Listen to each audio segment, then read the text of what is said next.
Hey.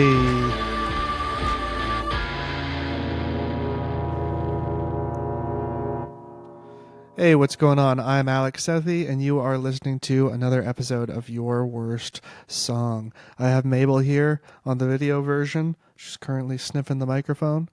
And my guest today, in a slightly shorter interview than normal, just because there was a hard out, as they say in the biz, Gray. We chat a bunch of stuff. We chat being a woman in the industry, specifically, actually, in her case. She's a musician, but also we talk a lot about the engineering and producing side of things. And that's kind of what she is getting into mostly about when we get into that kind of thing. Has a great background in Nelson, BC. That's where she grew up, and we share some common ground there because that's where some of my grandparents were. And it's a beautiful place. People who don't know where we're talking about should at the very least Google it. And if they're close by, should go visit because it's gorgeous. You will not want to leave. Hope you're enjoying yourself. Hope you're having a good day. I'm Alex Southey, and you are listening to Your Worst Song.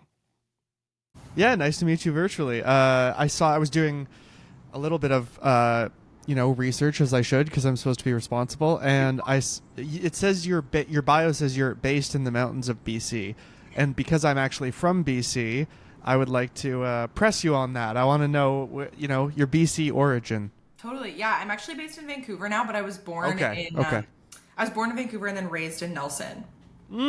Yeah. Wow, that's actually where some of my grandparents are from, and no way. I was there only like maybe 3 or 4 years ago. It's seriously one of the most beautiful places that I've been in Canada. It really is. Yeah. Yeah. I lived in Montreal for a while, and I love Montreal for its vibrancy, but Definitely. coming back to visit my parents, I was just like, whoa, it's just so the opposite. It's so lush and green and beautiful. And it kind of, I want to continue on this kind of, by the way, we have started, I'll let you know. I kind of want to continue on this trail of questioning because as much as I loved Nelson, I was probably in my late 20s when I visited. I knew it was for a finite time. It was to see family. If I was a kid growing up in Nelson, it's very beautiful and there are good things about it, but I would worry potentially there wouldn't be enough to do once you reached like 15. You'd really be yearning to get out of there. That's kind of the vibe. Okay. I am so grateful to have grown up there. It's like, I don't know anyone else in this time period that grew up like the way that me and my friends that grew up in Nelson did, where the door is just like unlocked and you can just walk to your friend's house and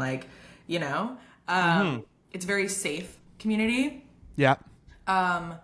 Very outdoorsy and everyone's spending time outside all the time and exercising all the time, which is really fun. And there's sports that I do that I don't think I would have had access to at the frequency that I did if I'd grown up anywhere else. Like what? Are you like a professional kayaker or something? No, I wish I could kayak better than I actually can. No, I skied all the time. Oh, sure. Yeah, all the time. And then hiking lots as well. And just in the most beautiful mountains too. It's not like it's just a random trail. You're 20 minutes from your house and you're in these beautiful, alpine looking mountains. So yes, absolutely. Truly postcard level kind of stuff. yeah, it's not a real place. It's crazy. That's how it felt to me. And it also felt, correct me if I'm wrong, and I don't know if you've been to this other place that I'm about to reference, but to me it felt kind of like a sliver of a BC version of Portland. Yeah, kind of. Especially these days, there's more the little craft brewery spots, and there's probably little artists making things and selling things, and it's just what I mean this all in a positive way. I loved it. Yeah. That's actually a pretty good comparison. I feel like there's levels of weird that Portland has that Nelson shares. Yes, exactly. Yeah. It's also so I did hit 15 and definitely wanted to get out and just see more of the world. Yeah. I'm so grateful to have grown up there, and I love going back and visiting, and it was a really sweet community to grow up in, artistically speaking, very supportive for the most part, aside from some rude kids in high school, but that happens every scene and every high school will have that, That happens everywhere. Yeah. But yeah, I think I don't know, growing up and discovering that I was queer, there's just there wasn't a huge representation of that. It was me and my one friend. that were like out in high school, and so like Right. that's a piece of it. And then yeah, like just being in the industry that I am in, it's challenging to get a career off the ground in such an isolated place. Yes, both of those things are. I want to hear more about that Yeah. because you have kind of done it. You have at the very least vaulted yourself out of there, and now you're playing different spots in Canada and so on. So, what is the first step you take then past just passionately writing in your room, presumably? Yeah, I just knew that I wanted to get into a studio. I wanted to have like Yeah. good recordings of what I Yeah. was working on. So luckily I have a bunch of family in Vancouver. So like I spent a lot of time coming back and forth kind of. That's a bit of a hike, though. For people who don't know, Nelson to Vancouver is what, like 5 hours It's or eight. 7? It's 8. eight to Oh my nine, god. depending on the weather and the traffic. Yeah. That's like that's a drive from Toronto to New York. That's Yeah, it's insane. long. Yeah. It's long. Now it is a beautiful drive, I will say. Right. It's gorgeous. It's Much like, nicer than the drive from Toronto to New York.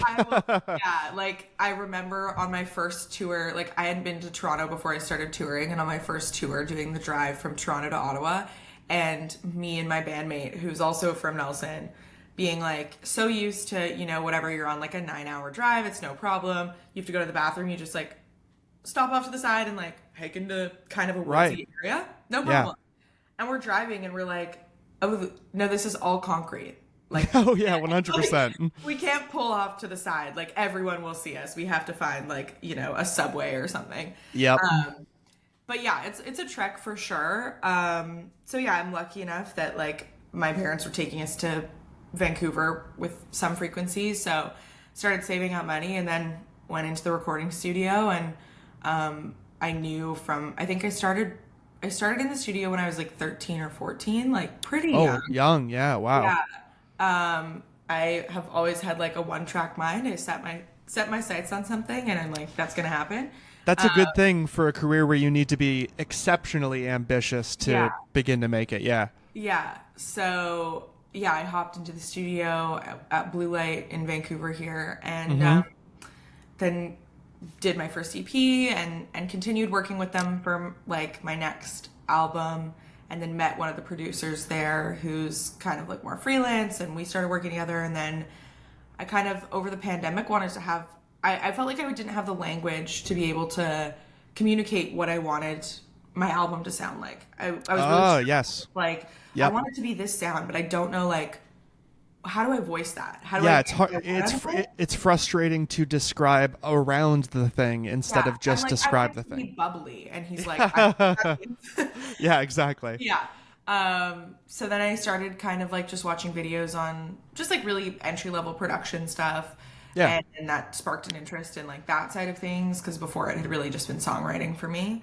Yeah. And maybe this is a stupid question. I just want to jump in. When you were looking up videos to teach you those things, like I think that's actually a fairly new thing in the grand scheme of musicians. Like that's you can just go on YouTube and learn what compression is instead of having Yeah. to. Is that what you're saying? Like just YouTube videos, there were options. Yeah, I had Logic, Yeah. and I feel like it's a nice DAW to get started on, just because it's pretty like you can go further with it, but you can also start getting decent sound out of it without 100%. It's also just like the slightly graduated version of GarageBand, which so many Totally. people end up with. So yeah, it's a great one. Totally. So I started with that, and yeah, I just kind of wanted to know like, yeah, how you manipulate a sound and how you want it to when you have an idea for it, but you don't know how to like get the idea out of your brain to be Yeah. an actual product. Yeah. And then that kind of sparked an interest in like engineering and producing for me. And so I applied to some programs and actually I was gonna like move to London, and then the pandemic happened. So that London, England? London, England. Wow. I went to a program there. That was Wow. like 3 years. Then the pandemic happened. So that was not gonna happen. Every person on this podcast has a pandemic story. Everyone in the world has yeah, like, well, oh, totally. my life was gonna, go in this Do direction. this thing. Yes. Yeah, Yes. exactly. Absolutely. Yeah, that's my COVID story. And then I ended up finding a program that's like an accelerated 12-month program in Montreal. I moved Okay. out here in 2022 and did that program. Turns out I love producing and engineering, even if it's not just for me. Okay. And then now I'm kind of doing both. My music is my like main focus, but the fact that it's just so cool working with artists and getting their ideas to be like an actual product. Yeah. That's the coolest thing, because I know that feeling as an artist to like Yeah. have this crazy idea and you're like, I don't know if this is gonna happen, and then someone's able to bring it to life, and that's just like such a cool feeling to be able to do that for myself and for other people, you know? For sure. And I feel like learning that too, like learning those, let's say, behind the mic skills, not the songwriting stuff, has probably impacted the way you write. Definitely. Like you hear about actors trying to direct their first movie, and after that they realize how they should approach acting differently. Yeah, and I definitely realized like I'm still good friends with my producer that I worked with for a while, and like I was annoying. Because I know now, like being on, being at the control board when someone's like, yeah, I want a squishy sound, and you're like, Yeah, I yeah. don't know what that means. Well, super quickly, just you may have been annoying, but also, what age were you? You started younger than other people, so you've got a pretty good excuse. This is Yeah. true. Yeah, I Yeah. was like 16 or whatever, but Yeah. but yeah, like I don't know, and I think I've talked to a lot of like female artists, both that I've worked with, and my experience as a woman myself is like it's still an industry that very much like men just have like 6% of the songs Yeah. you hear on radio are produced by women. Like that's like a horrifyingly low number for Yeah. 2025. Right. Yeah. They just totally still have this monopoly on the industry, which isn't a bad thing. There's like lovely talented men out there for sure. Sure. But especially being like a young woman growing up in studios, your ideas get talked over, or you get convinced into like turning a song into something that you don't want it to because you don't understand how things Yes. work. Yeah. And I just kind of got sick of that. And like, that's no shade on the men that I work No, with. no. Amazing people for sure. Yeah. But yeah, it's like I've had these conversations now with the female artists that I produce for, and they're always like, this is just such a different experience. And whether that's good or bad, it's like that option hasn't really existed before. Yeah. So it's nice to be able to have that. And I also think looking at like the women that are, at the top of the music industry, like Lady Gaga's a prime example. Billie Eilish is a great example. They know how to produce. They know how to engineer, so they can manipulate things to be exactly what they want. And I think that's like just such a strong and important skill set now, Well, it's like taking all of the power back for how you're going to express something instead of leaving it in the hands of other people. And like you said, it might be super well-meaning, but also there are just different ways that simply, generally speaking, a man and a woman will relate to each other and have a working relationship, versus if you work with another woman, you've both been through the same recording experience, like you're saying. So there's like a double layer of understanding that isn't kind of the same thing. 100%. Yeah. yeah. And like, I think the biggest thing that I take into every session that I'm producing or engineering for, that I took from my own experience as an artist, was like, I'd bring these songs in where I wrote them when I was like, really in my feelings or whatever. Yeah. And we would just like start tracking vocals, and there's no conversation of like, what emotions were you feeling when you wrote these? It's just like, let me just press record. We're just going to roll, and whatever like sounds the best, we're going to use. So when I start a session, I'm always like, when we're tracking vocals, I ask the artist, like, share as much or as little as you're comfortable with, but like, what did you write this song about? As a listener, what emotions should I be feeling, and what headspace should you be in as you're recording these vocals? And every single person that I tell that to is like, I've never been asked that before. Wow. And I'm like, that's crazy. That's like what, vocals make or break a song, in my opinion. And it's a performance. That's literally the word. Yeah. It's a performance. And, there's certain vocalists that are out there right now that like just have such a way of making you feel a certain thing. Yeah. And I feel like everyone has that ability. It's just they're maybe not being coached in the way that they should. So like, I agree. It's insane to me that those questions are like, groundbreaking, but I get it. I wasn't asked those questions, and that's why I ask them now. No, that's great. And it allows someone to inhabit what they were feeling at the time they wrote it. Because like, what if you show up and it's a sad song, but you're feeling pretty good that day? You're not going to be like singing with a pep in your step. You should be re-inhabiting what it was. Something I also wanted to mention is, and I don't know if I'm for sure correct, but I'm pretty sure this is correct. Like you said, you only hear 6% of music on the radio that you hear is women, which is absolutely an insane statistic. Insane But number, yeah. I would bet that female engineers and producers is this even smaller number. That's the statistic for engineers. So that you're hearing. Oh, sorry. Okay. Yeah. Because I was like, what the fuck? Like, yeah. Yeah. Hold on. I was like, that doesn't make any sense. I'm hearing, I'm hearing a lot of Sheryl Crow for all my life. Like that alone should make 6%. Yeah, totally. Yeah, that's the statistic for like producers and engineers. So when you're hearing music on the radio, only 6% of it has been recorded or produced. Okay, sorry, I see. That's still insane, but a little closer to what I was imagining. A little bit less depressing. Yeah, it's like 6%. That's a real uphill battle if that was the case. Absolutely. But like, Grammys this year were so like women. That'd be such a bummer. Yeah, that would be a real bummer. Well, okay, then let's get into your music because I know you got a hard out, as they say, as well. What in terms of gigging, what's been your best gig experience? Ooh, great question. Yeah. I feel like I can always. I would say I haven't. Knock on wood. I haven't had a bad one yet. Okay. Have there been ones that have maybe pushed to the limits of what I was expecting to do that evening? But I always like learn something from it, and performing is like my favorite thing in the whole world. So I'm always going to find some fun in it. I would say the most memorable performance I've had to date was last summer. I played a show here in Vancouver, and I played a show it was a single release show. Okay. Yeah. And I'd been teasing parts of the song on TikTok and Instagram or whatever for like months. And then the song came out the night before the show. Mm-hmm. And when we played that song, it was the last song we played, and everyone in the crowd sang back.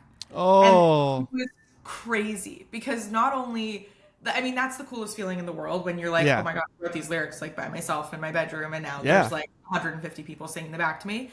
But that was crazy because it had only been out for like a day. Yeah, that's nuts. Like, either these people have just been listening to this clip on Instagram and TikTok so much, but they sung more than just what had been posted. And I was like, people listened. They listened to the song like in time for the show, and they know I think it's time for you to name your fans. You know, there's like the Swifties, there's other, whatever. About this, I'm like, but I feel like it's like they need to name themselves. I agree with you. That's much better. You want it to be organic, but I do wonder what it'll be. Will it be like a play on Gray of some kind? That seems like the more obvious thing. Yeah, there's some really funny like fan group names out there. I just learned that Benson Boone's fans are called Booners. I mean, that's fitting. Everything about that is fitting. It is fitting, unfortunately. The only thing that would be better is like, I guess it wouldn't involve the B, but like flippers. He's always doing flips and stuff, He's always doing flips. Yeah. No one can say he can't do a flip. He can do a flip. One day his knees are going to give out, and is it going to be on stage? They're going to wheel him out at the Grammys in like, 30 years. Yeah, in a sparkly jumpsuit in 80 years. Yeah. Totally. Okay, that's a good answer. Quickly, maybe you said it, sorry if I missed it. Where was that? That was in Vancouver. Oh, sorry, specifically where? Oh, at Green Auto. Yeah. Green Auto. So tell me about that. I'm not familiar with that. Yeah, they're like, I guess they're not super new. I think they kind of popped up around like when things started to reopen after COVID. Mm-hmm. But they're an awesome space. Like any small artist, I'm like coming to Vancouver, I'm like, go to Green Auto because their structure doesn't, I'm allowed to curse on this podcast, right? Absolutely. Yeah. It doesn't fuck over small artists. And there's a lot of venues that are around that same kind of like 150, 200 cap that will charge you insane fees. And then you just end up, and I'm someone barely breaking even, if anything, Yeah. I like to pay my band. That's the idea. But I like to pay my band. I like to pay my communist. Yeah. What? And historically when I've played in Vancouver and it hasn't been there, it's like some insane fee or like they didn't communicate the fee structure before I played. Now the show's over and somehow I owe money and like they're springing something on you never talked about. Yeah, exactly. Yeah. And like I think that those venues exist because small artists don't know that that's like not what should be happening. And Green Auto is run by this guy Mike who's like awesome and just wants to see the Vancouver music population do so well.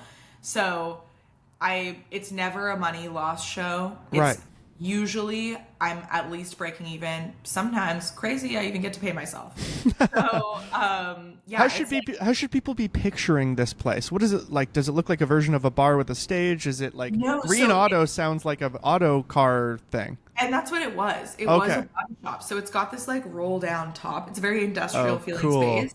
Yeah. And then they built it out to be like a venue. So there's a bar, there's a stage, with, like drum kit, like a kit riser and the whole deal. And it's awesome. They have three stages there. They have an outside one, an inside one, and then a second inside one. And they Damn. do like a music festival there in the summer. But the main stage is awesome. They have this like roll down top that in the summer sometimes will just be like open, so people are spilling out. Yeah, that's It's cool. great. Yeah, and like honestly, just such a great way to discover other small artists, both Right. like Vancouver and just people who are touring through. Yeah. Yeah, and they usually have like a minimum of three bands on the lineup or three artists on the Cool. lineup. So I yeah, have a few and friends still living in Vancouver. I'm going to recommend they go there. they should. It's like yeah, and some people who are like playing much larger venues now were playing Green Auto last year, and every once in a while like someone will just do a Green Auto show that can Nice. play a venue to like 1,000 people. They're just like, yeah. I know like Mac DeMarco was watching a show that like Finn Wolfhard played there a couple months ago, Oh, wow. and Mac DeMarco was there, and everyone was like, "What the hell, Mac DeMarco? Like, Green Auto?" Like, Yeah, that's funny. yeah. But it's just such a fun like hub, and if I ever have a free night, I'm like, man, what's going on at Green Auto? Because there's Cool. usually events most nights. Okay, I'm 100% going to go the next time I'm in Definitely, Vancouver. definitely. You sort of alluded to some worse experiences depending on how the staff or the management or whatever Yeah. talks to you. But the second question is a more open-ended. What is your worst gig experience? Great question. Oof. I'm like, how do I be diplomatic about this? It was a while ago now. I would say I played a bar when I was like still in high school, and it was just me and my guitar. I didn't have a band, and they did like session. It was like a monthly session thing, and they would bring like Okay. an artist in, and you play for like whatever 2 hours or something, and Sure. and it's definitely an environment where like people are eating and drinking and whatever, so they're not like it's not like a concert. Yeah, they're not sitting with their hands folded in their laps watching you attentively. Exactly. Yeah. Or dancing. I'm like, Okay, right. I don't need to be like we're in a museum, but I Right. would like some focus. It's Yes, really definitely. hard to play if people are talking constantly. Like really Yeah. hard to play. Yeah. And I played for 2 hours, and I like couldn't hear myself. It was just chatting. It was drunk people. The space was crammed, and from then on, I was just like, I am going to just play shows where people know that they're going for music and that they're not just going for drinks. Yeah. Because it's just so challenging. And to be honest, when I've been a patron at those places, I feel bad for people that are like playing and people are just talking over It's them. a fucking bummer for everybody. Like, it's somewhat It is annoying for the people who are expecting to just eat and talk with their friend in peace, and it's annoying for the musician. Exactly, because you feel bad talking over them, and then obviously Yeah. the general like level of Keeps rising. just keeps rising, and it's not fun. It's not No, fun. there's only so much you can do to sort of fight that din of noise until it's like, well, you're going to lose that battle. So, Yeah. you know what I mean? And now everyone's yelling or like whatever. Yes, yes. Okay, Yeah, so that was the worst I would say generally. that was the worst. I feel like everything else, I've definitely had some like bumps. There's been some like hellish Sure. sound checks or like crowds that aren't super fun. Yeah. But that I would say that's the worst. And I learned from it. I still Okay. found some. I was like, cool. So this is not my vibe. I'm not gonna. Good. Yeah, yeah. I'm not gonna play where people are coming expecting to like eat and drink. So Definitely. yeah. Well, I assume this place that you're talking about wouldn't have that necessarily, what I'm about to reference. But something I asked people following up on the show questions is any green rooms that have stood out to you, like interesting green rooms. Yes. Okay. Two. There's Okay. one. We're going back to it because we're touring to Ottawa. Okay. At Live on Elgin, they have like a green room that's legit. And I'm gonna be honest. Sometimes venues that have less than like 300 people cap, you don't have a green room. Oh, You are, absolutely like, not. No. You have a bathroom, or Yes. your stuff is behind the stage, or like whatever. Usually And that, I feel like. It's usually that. Yeah. It's usually that. And they have a legit green room. And I remember getting there, and they had like a little printed out piece of paper that was like, welcome Lila Gray and band, like, whatever. And then they had ice water for us, which is also, they Ooh. never have that.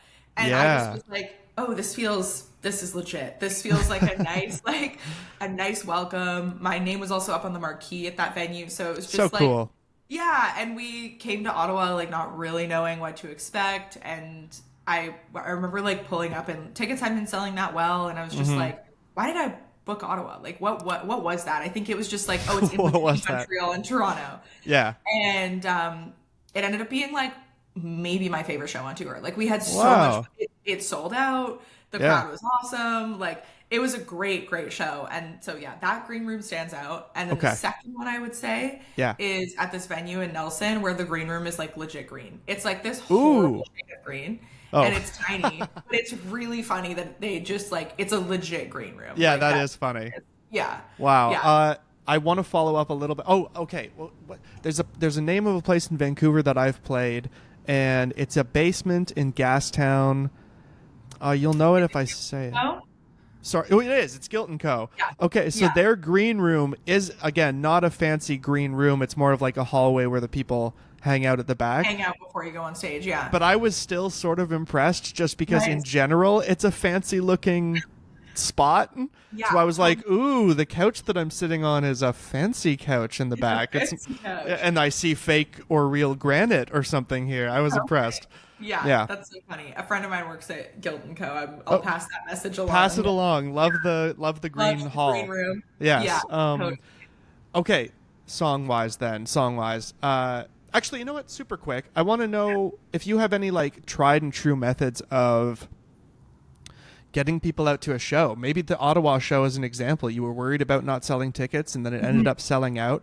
So in that small amount of time, what happened? Do you have a specific way of reaching out to your following on a certain social media platform that seems to work? Yeah. I mean, something that I've noticed now, this is like my third tour across Canada. Yeah. People buy tickets last minute. It just Oh. happens. Like, Oh yeah. people are so bad about buying tickets in advance. People will text each other at like 7:30 and doors are at 8:30 and they'll be like, "So what are we doing?" And then Yeah. they'll buy tickets. Yeah. Yeah, totally. Which is so funny because I'm such an anxious person and I just like the second tickets go on sale, if I want to go to something, I'm like done immediately. Like, so I can't relate to that impulse, but I do. Okay. There's a certain level of like I just have to trust that like Yeah. people have heard about it, they're gonna come. If I just keep posting about it, Yeah. that message will eventually reach them. Honestly, I put up posters. I'd like get posters. put Physical up- posters on nearby the venue. Yep. Yeah, in every venue that we play or like city that we play, because that makes the difference. I always like end up talking to people after the show, and the last couple times I've put up a good amount of posters. People are like, "Oh yeah, I like saw the poster on Commercial Drive or whatever." That's crazy. That's good to know that that actually works. Because I would have works. thought personally that it was like an old school way that was kind of Yeah. out of I it. think Yeah. putting the QR code on it is the thing that makes a difference. Because if you're just putting the poster, like everyone's gonna forget about it. People are going to get on the bus that they're waiting next to and then just forget about it. So the it's QR like- code leads you to buying tickets? Easy to buy tickets. Yeah, takes 10 seconds to just like boom, and then your ticket's there, or they've got the link or whatever. So that's one thing. And then the other thing I would say is I send out like I will text people that I know Oh, yeah. on Instagram, or if I have their number Yeah. days before, and I'm just like, hope to see you on Saturday or whatever, and I just send them the ticket link. Yeah. Because I think when it's kind of getting lost in like, the just void of people, The slush. Yeah, the doom slush scroll. of everyone promoting everything all the time. Yeah. You see it and you might want to go, but you're not like, I don't know, that happens to me all the time, and I'm like, oh shit, that event was last night or whatever. Well, especially like people like you or I, if we're in the music community, our feed specifically is inundated with dates instead of if you're a regular person who's just like maybe following up one venue in the city, Not you'll gonna see pop something up, once in a while. Yeah, yeah.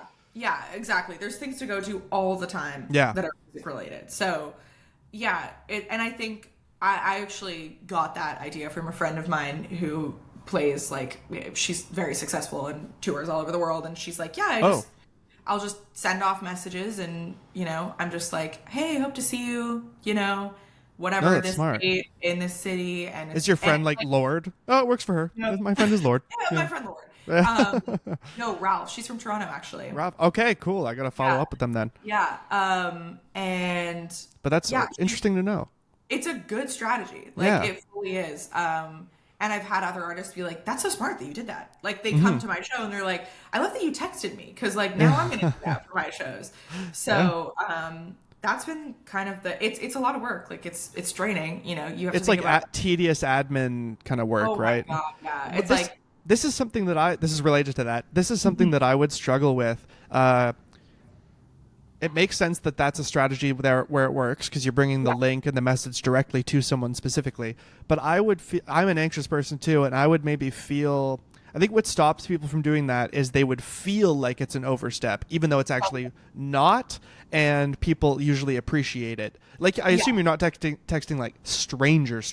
You're texting No. somebody who would have you in their phone or something, right? Yeah, it's like mutuals I've had on Instagram where I'm like, oh, we've met at a show, Right. or So I've it's not weird for you to bring it up. it's not weird. Like I'm not, Yes. Yes. yeah, but or we just like had some interaction. It's not Yeah. like just Yeah. random I follow, you know. Okay.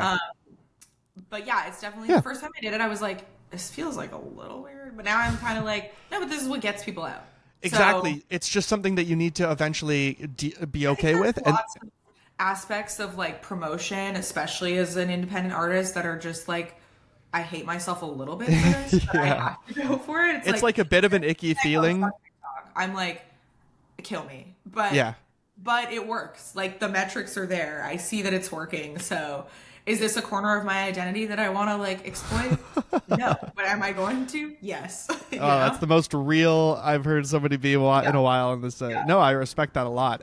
And so you think of your social media stuff that you post on TikTok is probably it yields the most? I think like I don't know. It's hard because my goal this year was to really just like double down and just be active all the time, Yeah. which is so draining and like obviously the worst. But but it does work. Like Okay. I Right. noticed when I put out the album, not the deluxe, but like the album, Yeah. I posted every day for like the 3 weeks after the link to stream it. And the one day that I didn't do that, the streams were like Holy. literally just posting the link and being like, remember to listen to this. Well, That people, worked. because people say TikTok. Well, I'm sure all social media works like this, but TikTok especially.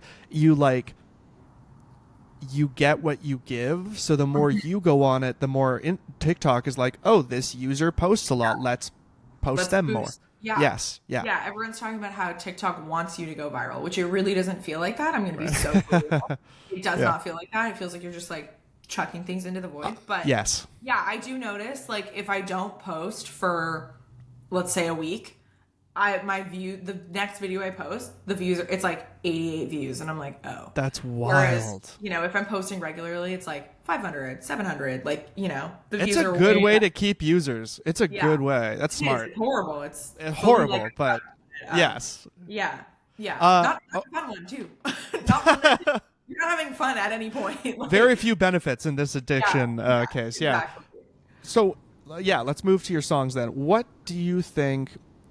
I sort of flip it from gig to song. So, what do you think is your best song that you've put out publicly? Whew, big question. They all Yes. I mean, not all of them. My collection of favorites. Sure. I feel like they rotate. We're in rehearsals for tour right now, so they're like kind of all at the forefront of my or like the more Yes. recent. You learn what Very you like too when you're picking out Yeah. what you're going to play. Yeah. Exactly. I've really, really been enjoying. There's like 3 that are coming to mind. Okay. I will narrow it down because I feel like this is a question that's a one answer. Sure. But Okay. I'll maybe just spiral my thoughts really quick. Okay. There's one called She Moves that song I love that song so much. It took me so long to write it. It's about being in love with a girl and I started it before I had like experienced that. I knew I was queer, but I hadn't I wrote a verse for it or something, or a chorus. I can't remember. It was like So a you chunk knew of it. you were into women, but you hadn't actually had a relationship or experience with women. Yeah. Okay. And that had been sitting in my notes for like years. And then I had that experience and the song just like came to me. And my mom, the day that song or the album came out, she sent me this little voice note, and she's like, "Oh, I'm so proud of you," whatever, lovely mom stuff. Yeah. And then she started to cry when she started talking about She Moves, and like that got me so not in a homophobic way. Yeah. Fully supportive.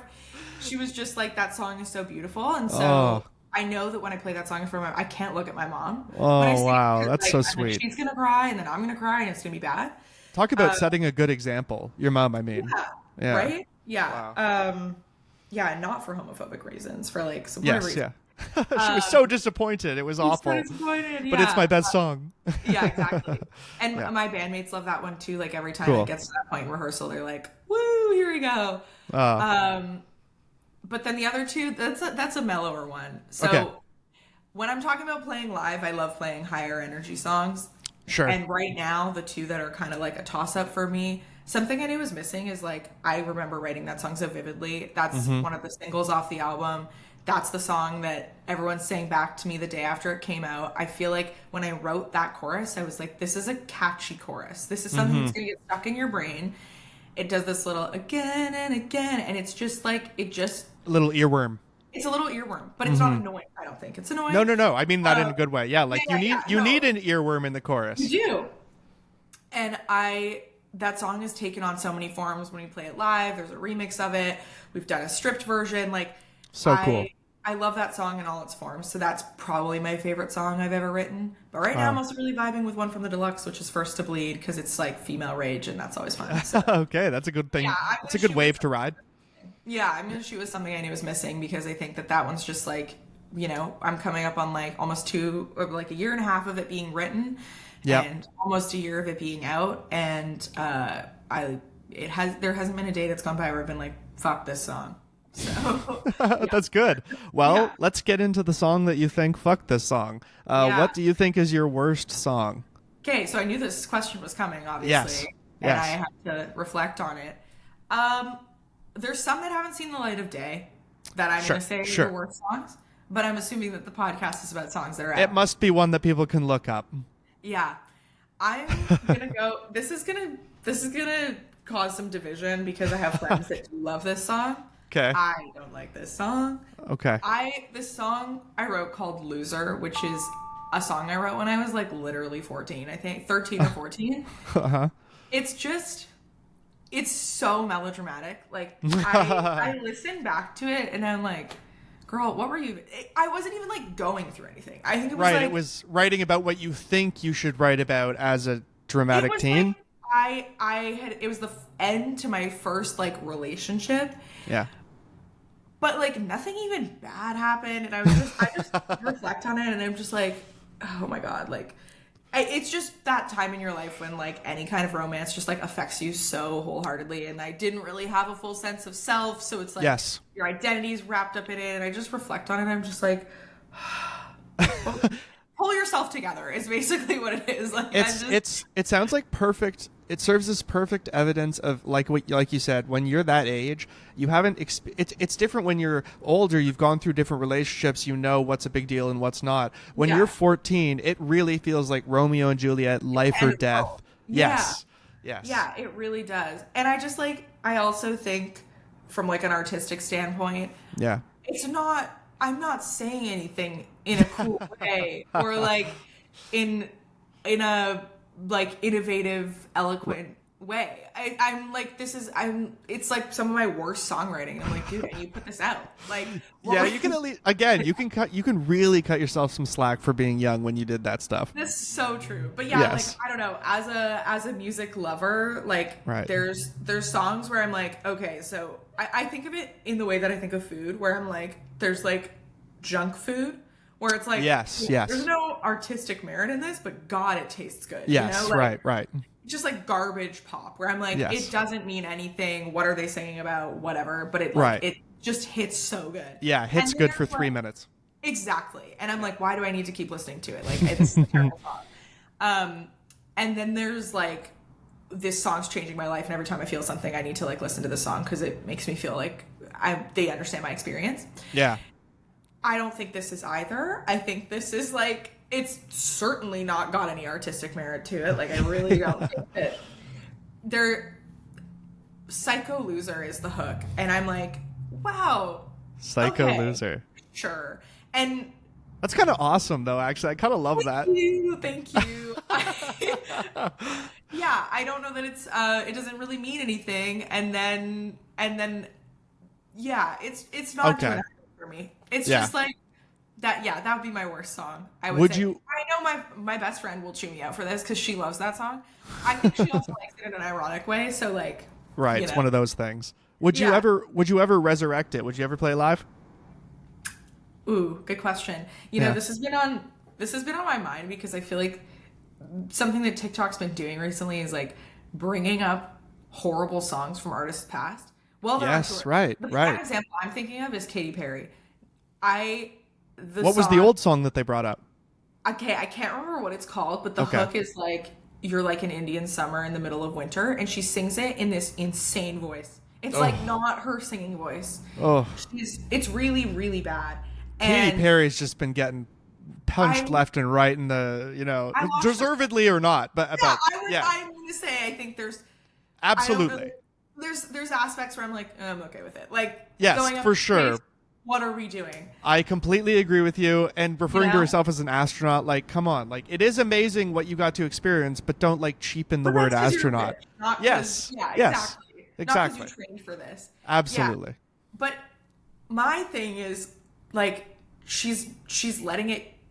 Listen. I understand. Hate on the internet is so real. It sucks. It sucks so bad. Right. But I think the best way to respond to it is with humor, and just Yes. lean in. Yes. I think it looks really bad, and I will say, not to bring this back to Benson Boone, he does this too. They feed into it, and I'm Yeah. like, what are you doing? Just laugh along with people because it is ridiculous. Absolutely. As soon And as she- you show you can laugh at yourself, people will move on. People back off. Yes. But if you double down and you're like, guys, like you're being really mean or like whatever. A good okay, example, great. Now actually- you just gave me another thing to make fun of. 100%. Like Yeah. a good example of a positive, and then we'll get you out of here. Sorry. A positive version All good. It's all is good. is Lord dealing with the South Park thing. And they were like, they made Randy, the like gross dad, say he's technically Lord. And Lord was like, oh yeah, I think that's funny. That's it. She's so unbothered. Yes. Perpetually unbothered. Perpetually unbothered. And I think Yeah. it's really, that's the way to approach it. Like, Yeah. obviously it does get to you and it's hard, but like, I was having this conversation a couple days ago with a friend of mine where like I posted like slides of, it was like photos I've taken of the light in my apartment recently. And it was Okay. just like nice, lovely pictures of like sunshine in my apartment. Yeah. And some idiot goes into my comment section and goes, well, isn't every photo of light?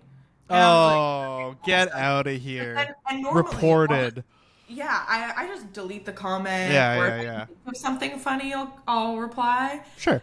But my best friend hops in the comment section. She hits reply and she goes, "You must be a riot at parties." And I'm gonna leave that up. That's really Yeah. funny. Like, That's really pin funny. pin that, Pin that. Yeah. That's really funny. That's great. So yeah, I don't know. I think that's.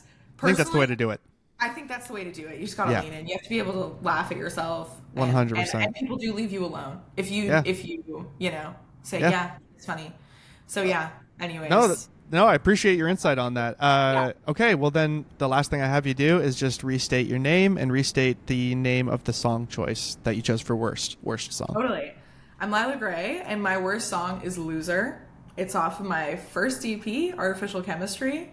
And yeah, come see us on tour too. Awesome, We won't be playing that song, but but yeah. But look up that song anyway. But look up that song anyways. We're All right. touring all across Canada in June, so come check us out. Cool. Thank you very much.